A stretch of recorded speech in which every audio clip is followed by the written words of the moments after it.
ये आदमी एक प्रोफेशनल किलर है, इसलिए एक बार इसको फ्रांस के प्रधानमंत्री को मारने का कॉन्ट्रैक्ट मिलता है। इस मिशन को पूरा करने के लिए ये आदमी अपनी ट्रेनिंग शुरू कर देता है। सबसे पहले ये एक दरख्त पर रस्सी के सहारे अपनी स्नाइपर राइफल को बांधकर 250 मीटर दूर दरख्त से लटके हुए एक तरबूज पर निशाना लगाता है, लेकिन उसका निशाना 2.5 सेंटीमीटर दूर जाकर लगता है। इसलिए किलर पेचकस की हेल्प से अपनी राइफल को थोड़ा सही करके दोबारा तरबूज पर बनाए चेहरे के बीचों बीच जैसे ही निशाना लगाता है तो उसका निशाना एकदम सेंटर में जाकर लगता है। इसके बाद वो अपनी एक स्पेशल बुलेट निकालकर राइफल में ध्यान से लोड करके जैसे ही तरबूज पर शूट करता है तो एक ही बार में तरबूज के चिथड़े उड़ जाते हैं। अब किलर अपने इस खतरनाक मिशन को अंजाम देने के लिए फ्रांस में पहुंच जाता है। वहां पहुंचते ही किलर प्रेसिडेंट को मारने के लिए एक होटल की छत को चुनता है, क्योंकि उसे वो जगह सबसे सेफ लगी। इसके बाद वो बाजार से बहुत सारी चीजें खरीदता है और अपने हुलिये को पूरी तरह से बदल लेता है और उस दिन का इंतजार करता है जब वो प्रेसिडेंट को मारेगा। चलिए जानते हैं कि ये किलर क्या सच में फ्रांस के प्रेसिडेंट को मार पाएगा या नहीं। तो कहानी की शुरुआत साल 1962 में फ्रांस से होती है। देश आर्थिक मंदी के दौर से गुजर रहा था। पूरे देश में लोगों के बीच एक बेचैनी का माहौल था। इसी दौरान फ्रांस के प्रेसिडेंट चार्ल्स ने अल्जीरिया नाम के देश को भी आजाद करा दिया था, जिस वजह से उनके देशवासी उनके खिलाफ भड़क गए थे। मगर इस बात से पैरामिलिट्री ट्रूप्स को सबसे ज्यादा ठेस पहुंचती है, क्योंकि उनके अनुसार जब अल्जीरिया से युद्ध हुआ था तब उनके कई सारे साथी और दोस्त मारे गए थे, लेकिन आज प्रेसिडेंट ने उन्हें आजाद कर दिया। इसलिए पैरामिलिट्री ट्रूप के कुछ लोग साथ मिलकर OAS नाम की एक ऑर्गेनाइजेशन तैयार करते हैं, जिसका मकसद प्रेसिडेंट को मारकर फ्रांस को अपने कब्जे में लेना था और उस पर शासन करना था। इसी बीच हम जीन मुरई नाम के एक आदमी को देखते हैं जो इस बात से सबसे ज्यादा नाराज था। इसलिए वो अपने साथियों के साथ मिलकर प्रेसिडेंट को मारने की प्लानिंग करने लगता है। प्लानिंग के दौरान जीन प्रेसिडेंट हाउस पर नजर रखते हुए पता लगा लेता है कि कब प्रेसिडेंट अपने हाउस को छोड़कर बाहर निकलेंगे। फाइनली वो दिन आ ही जाता है जब प्रेसिडेंट अपने कॉन्वॉय के साथ फ्लाइट लेने के लिए एयरपोर्ट निकलते हैं। रास्ते में जीन अपने लोगों को इशारा करते हुए ऑटोमेटिक गन्स की मदद से प्रेसिडेंट पर अंधाधुंध फायरिंग चालू करवा देता है। टोटल 140 से ज्यादा शॉट्स मारे जाते हैं, मगर किस्मत से किसी को भी कोई गोली नहीं लगती और कार में बैठे प्रेसिडेंट और उनके किसी भी साथी को कुछ नहीं होता। मगर इस बात से फ्रांस का प्रशासन काफी चिढ़ चुका था। अब हर पॉलिटिकल व्यक्ति गुनहगारों को पकड़वाना चाहता था। पुलिस और इंटेलिजेंस को एक साथ 6 महीने का समय लगता है, लेकिन आखिरकार जीन मुरई और उसके साथियों को पुलिस द्वारा पकड़ लिया जाता है। अगली सुबह कोर्ट से जीन के द्वारा पेश की गई माफी की याचिका भी खारिज कर दी जाती है, इसलिए पुलिस उसे शूट करके मार डालती है। यहाँ से सीन बदलकर हमें OAS का कर्नल मार्क, मैनेजर कैसन और ट्रेजरर मॉन्टक्लेर को दिखाया जाता है। तीनों ऑस्ट्रिया के रिमोट इलाके में छुपे हुए बैठे थे। सभी लोग काफी परेशान होते हैं, क्योंकि उनकी इतनी प्लानिंग के बाद भी वो नाकामयाब रहते हैं। ये तीनों अब चाहकर भी अपने देश वापस नहीं जा सकते थे, क्योंकि जैसे ही अपने देश में पैर रखेंगे इनकी पहचान होते ही इन्हें गिरफ्तार कर लिया जाएगा। कर्नल रॉलैंड समझ चुके थे कि वो चाहकर भी खुद प्रेसिडेंट को नहीं मार सकते और न ही उनका कोई देशवासी, क्योंकि अथॉरिटीज के पास हर एक व्यक्ति की जानकारी उपलब्ध थी। इसलिए रॉलैंड के अनुसार वो इस काम के लिए एक फॉरेनर को हायर करना चाहता था। 3 महीने की खोज तलाश के बाद रॉलैंड को एक ऐसा व्यक्ति मिल ही जाता है जिसका हिटमैन्स की दुनिया में सबसे अच्छा रिकॉर्ड है, यानी नो फेलियर टिल डेट। और अब रॉलैंड जैकाल नाम के इस व्यक्ति को वियना बुला लेता है। जैकाल उसका कोड नेम है। ये नाम वो मिशन के दौरान यूज किया करता था। वियना आकर उसकी मुलाकात OAS के तीनों हेड से होती है। जैकाल अपने काम में काफी माहिर था, सभी काम काफी बारीकी के साथ किया करता था, इसलिए वो सबसे पहले तीनों को बताता है कि मैंने तुम्हारी फाइल पढ़ी है, मुझे सब पता है। जैकाल इस काम को करने के लिए $5 लाख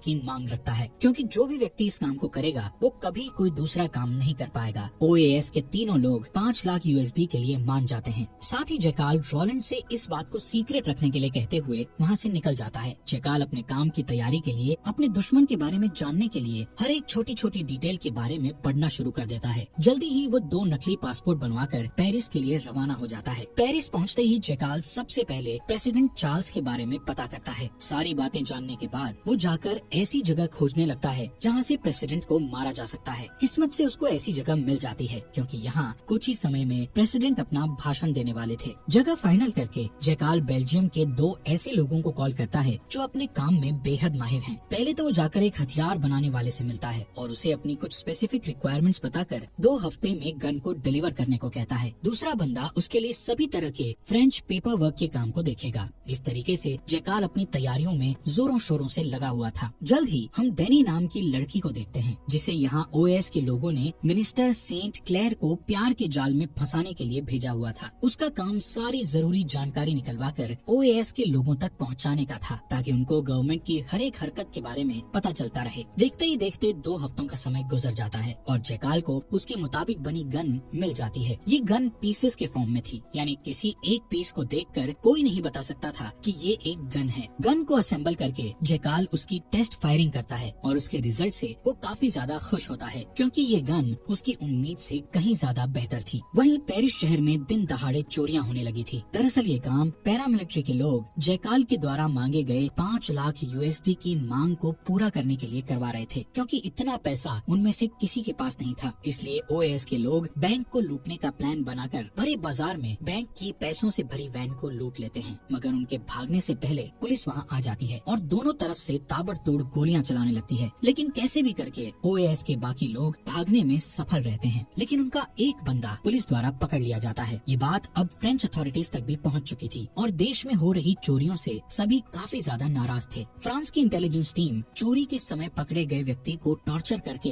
जानकारी उगलवाने की कोशिश करती है। इस टॉर्चर के बाद उस व्यक्ति ने रोलैंड का नाम भी बता दिया था। इस बात से उनका शक और बढ़ गया कि रोलैंड और उसके समूह के लोग कुछ बड़ा प्लान कर रहे हैं जो हमारे लिए खतरा बन सकता है। फ्रेंच इंटेलिजेंस की टीम रोलैंड और उसके साथियों को ढूंढने में लग जाती है। कुछ ही समय में उनके हाथ एक सफलता भी लग जाती है, जहां उन्हें रोलैंड और उसके लोगों के ठिकाने का पता लग जाता है। मगर वहां जा पाना बहुत ही मुश्किल था, क्योंकि उस बिल्डिंग के चारों तरफ रोलैंड के गार्ड पहरेदारी किया करते थे, जिनके पार जा पाना लगभग नामुमकिन था, क्योंकि खुद रोलैंड या उसका कोई भी साथी कभी भी उस जगह से बाहर नहीं निकलता था। और अब कुछ दिन की जांच पड़ताल करने के बाद उन्हें पता चल जाता है कि वोलेंस्की ही है जो रोलैंड के लिए मैसेज एक्सचेंज करता था। रोलैंड लेटर्स की सहायता से मैसेजेस को एक जगह से दूसरी जगह पास किया करता था। एक दिन मौका पाकर जब वोलेंस्की मैसेज पास करने जा रहा था, तभी इंटेलिजेंस के कुछ लोग पीछे से आकर उसके सर पर हमला करके उसे सीधे फ्रांस ले आते हैं। फ्रांस में वोलेंस्की को काफी टॉर्चर किया जाता है ताकि वो रोलैंड और उसके साथियों के बारे में कुछ बता दे, मगर बहुत देर बात करने के बाद भी वो कुछ नहीं बताता, इसलिए उसके टॉर्चर को थोड़ा और बढ़ा दिया जाता है। तब जाकर वोलेंस्की उन्हें बताता है कि एक व्यक्ति है जिसे रोलैंड ने प्रेसिडेंट को मारने के लिए हायर किया है, मगर ये तो पैरामिलिट्री वालों के लिए किस्मत की बात थी कि उसको कुछ ज्यादा पता नहीं था। वहीं इंटेलिजेंस की टीम समझ चुकी थी कि प्रेसिडेंट को मारने के लिए बाहर से हिटमैन बुलाया गया है। उसका नाम पूछने पर वोलेंस्की उन्हें बताता है कि उसका कोई नाम नहीं है, मगर सब उसे जैकाल कहकर बुलाते हैं। सारा डिपार्टमेंट जैकाल को ढूंढने में लग जाता है। इधर इंटीरियर मिनिस्टर प्रेसिडेंट से मिलने आते हैं, मगर प्रेसिडेंट चार्ल्स की सुरक्षा को मद्देनजर रखते हुए किसी को भी यानी मिनिस्टर्स को भी उनसे मिलने नहीं दिया जाता और कोशिश करते हैं कि प्रेसिडेंट ज्यादा से ज्यादा अपने निवास पर ही रहें। मगर जब ये बात प्रेसिडेंट को पता चलती है तो वो इस बात से साफ इनकार कर देते हैं और कहते हैं कि मैं कोई कायर नहीं हूँ कि किसी की धमकी से चुप होकर बैठ जाऊँ। ऐसा कहकर प्रेसिडेंट अपनी रैलीज को जारी रखते हैं। तभी एक बार फिर इंटीरियर मिनिस्टर मीटिंग बुलाते हैं जिसमें सभी मिनिस्टर्स, सभी पुलिस वाले शामिल होते हैं। साथ ही इस मीटिंग में कमिश्नर भी होते हैं। मिनिस्टर सबसे बोलते हैं कि हमें ये जैकाल नाम के व्यक्ति को हर हालत में पकड़ना ही होगा, क्योंकि ये एक बहुत बड़ा खतरा बन सकता है हमारे लिए। मिनिस्टर कमिश्नर से केस की लीड के बारे में पूछता है, लेकिन कोई जैकाल को पहचानता ही नहीं था, इसलिए उसे पकड़ना काफी मुश्किल हो रहा है। कमिश्नर मिनिस्टर को आइडिया देते हुए कहते हैं कि एक आदमी है जो ये काम कर सकता है और जैकाल की आइडेंटिटी का पता लगा सकता है, इसलिए इस काम के लिए लेबल नाम के एक रिटायर्ड पुलिस ऑफिसर को बुलाया जाता है जो इस तरह की इन्वेस्टिगेशंस में एक्सपर्ट है। मिनिस्टर लेबल को उसका केस सौंपते हुए कहते हैं कि तुम्हें हर हालत में जैकाल का पता लगाना है और इसके लिए तुम चाहे जो कर सकते हो, तुम्हें हर चीज की परमिशन है, कोई भी तुम्हारे काम में किसी प्रकार की दखलंदाजी नहीं करेगा। लेबल अपने काम में लग जाता है और अपनी टीम में अपने कुछ पुराने साथियों को भर्ती करता है, क्योंकि वो सिर्फ उन्हीं पर भरोसा करता था। वहीं दूसरी तरफ हम डेनी को देखते हैं जो अब मिनिस्टर के साथ ही रहा करती थी। जब मिनिस्टर शाम को अपनी जॉब खत्म करके घर वापस आता है तो डेनी उसे सिड्यूस करना चालू कर देती है और धीरे धीरे उससे सारी जानकारी निकलवाने में कामयाब हो जाती है। जानकारियों का पता चलते ही डेनी कॉल करके सारी जानकारी OAS के विलियम नाम के एक व्यक्ति तक पहुंचा देती है, जिससे कि आगे के काम में कोई प्रॉब्लम न हो। इधर थॉमस नाम का पुलिस ऑफिसर भी जैकाल के पीछे पड़ा हुआ था। थॉमस जाकर मिनिस्टर से मीटिंग करता है और जैकाल के बारे में जानकारियां इकट्ठी करना शुरू कर देता है। इससे हम समझ सकते हैं कि पूरे देश में जैकाल की वजह से कैसा हड़कंप मचा हुआ है। पुलिस वाले एक स्पेकुलेशन बनाते हैं कि जैकाल एक ब्रिटिश नाम लगता है और काफी लोगों को ऐसा शक भी था कि ये व्यक्ति कोई ब्रिटिशर हो सकता है, इसलिए ये लोग ब्रिटिश पुलिस को कॉल करके जैकाल नाम के व्यक्ति के बारे में पूछते हैं, मगर यहाँ उनके हाथ निराशा के अलावा और कुछ नहीं लगता। तब पूरा डिपार्टमेंट जैकाल नाम को डिकोड करने की कोशिश करता है, जिससे इन्हें पता चलता है कि जैकाल भी एक फ्रेंच व्यक्ति है। इसलिए लेबल इस बीच जितने भी लोग शहर में आए हैं उन सभी का पासपोर्ट चेक करने लगता है। तभी इन्हें पॉल नाम के व्यक्ति का पता चलता है, लेकिन जैकाल इस समय जिस व्यक्ति की आइडेंटिटी यूज कर रहा था उस व्यक्ति की मौत 2 साल की उम्र में ही हो चुकी थी। इसलिए पूरा डिपार्टमेंट पॉल नाम के आदमी को ढूंढने लग जाता है। जैकाल, जो कि अभी भी अपनी प्लानिंग में लगा हुआ था, वो बेल्जियम के उस आदमी से मिलता है जो उसका पेपर वर्क करने वाला था, मगर अब इस व्यक्ति के मन में लालच आ चुका था, इसलिए मजबूरन जैकाल को उस व्यक्ति को मारना पड़ता है। जैकाल का राज खुल चुका था। ये बात रोलैंड को पता चल चुकी थी, इसलिए वो कॉल करके जैकाल को समझाता है और मिशन अबॉर्ट करने के लिए कहता है, मगर जैकाल ये कहते हुए इनकार कर देता है कि अगर मैंने एक बार मिशन ले लिया तो उसे मैं पूरा करके ही रहता हूँ। जैकाल जाकर एक होटल में रुकता है, जहाँ वो बेरोनीज नाम की एक लड़की को सीड्यूस करना चालू कर देता है। पॉल के नाम से चेक इन करने की वजह से तुरंत उसकी खबर पुलिस तक पहुँच जाती है। सुबह होते होते पुलिस होटल पर रेड मारते हुए पूरे होटल को चारों तरफ से घेर कर जैकाल का रूम चेक करती है, मगर उन्हें वहाँ कुछ नहीं मिलता। दरअसल ऐसा इसलिए हुआ क्योंकि जैकाल ने अपनी सारी रात उस लड़की के साथ बिताई थी जिसे वो सीड्यूस कर रहा था, और सुबह होते ही वो वहाँ से निकल गया था। जल्द ही ये बात पुलिस को भी पता चल जाती है, इसलिए वो भी सीधे जाकर बेरोनीस से पूछताछ चालू कर देते हैं, लेकिन वो लड़की उन्हें कुछ नहीं बताती। तभी हमें जैकाल को दिखाया जाता है जो गाड़ी लेकर भागने की कोशिश कर रहा होता है, मगर दुर्भाग्य से उसका एक्सीडेंट हो जाता है और उसे पता था कि जल्द ही यहाँ पुलिस आने वाली है, इसलिए वो वापस उसी लड़की के पास पहुँच जाता है जहाँ दोनों साथ में समय बिताते हुए बातें करते हैं। बेरोनीस जैकाल को बताती है कि उसके जाने के बाद पुलिस यहाँ आई थी और उसके बारे में पूछताछ कर रही थी, मगर मैंने उन्हें कुछ नहीं बताया। और अब यहाँ बेरोनीस ही एक ऐसी इंसान थी जिसने उसे देख लिया था, इसलिए मजबूरन जैकाल को इसे मारना पड़ता है। सुबह होते ही अपना हुलिया बदलकर ठीक उस बंदे जैसा रख लेता है जिसका उसने एयरपोर्ट से पासपोर्ट चुराया था। जैकाल ट्रेन पकड़कर पेरिस के लिए निकल जाता है, जहाँ वो प्रेसिडेंट को मारेगा। इधर होटल में जब बेरोनीस के नौकर उसे देखने आते हैं तो वो समझ जाते हैं कि बेरोनीस मर चुकी है। जल्द ही वो लेबल को भी ये बात बता देते हैं कि बेरोनीस मारी गई है। लेबल भी सोच में पड़ जाता है और कहता है कि पूरे जगह की तलाशी लो। तलाशी के दौरान लेबल को डेनिस नाम के बारे में पता चलता है, जिससे वो समझ जाता है कि जैकाल अभी इस नाम का इस्तेमाल कर रहा है। लेबल तुरंत पेरिस में सबको चौकन्ना होने के लिए कहता है, साथ ही ऑर्डर देता है कि हर होटल, लाउंज, फार्म हाउस सब पर नजर रखो। कोई सस्पिशियस व्यक्ति दिखाई दे तो उसे तुरंत पकड़ लो। चारों तरफ ये खबर फैला देता है कि कहीं भी डेनिस नाम से बुकिंग या एंट्री आए तो उसे पकड़ लेना। लेकिन जैकाल बहुत चालाक है, वो सीधे एक टर्किश बाथ हाउस में जाकर एक आदमी से दोस्ती कर लेता है ताकि वो उसके यहाँ पनाह ले सके। दूसरी तरफ लेबल मिनिस्टर के साथ उस मीटिंग में बैठे सभी लोगों के कॉल टेप कर रहा होता है, जहाँ उसे पता चल जाता है कि सेंट क्लेयर नाम के मिनिस्टर के घर में कोई लड़की रहती है जिसका नाम डैनी है। वो